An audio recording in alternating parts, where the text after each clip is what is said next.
अस्सलाम वालेकुम जी दोस्तों, उम्मीद है कि आप खैरियत से होंगे। साजिद वहाब बात कर रहा हूँ। ये नया CBD यानी लाहौर का कलमा चौक के अंदर एक बहुत बड़ा माशाल्लाह प्रोजेक्ट है और CBD के नाम से। तो इस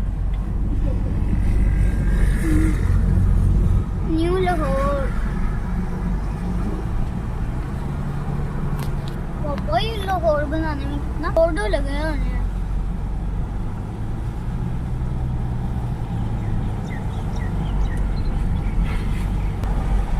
7 लाख रुपए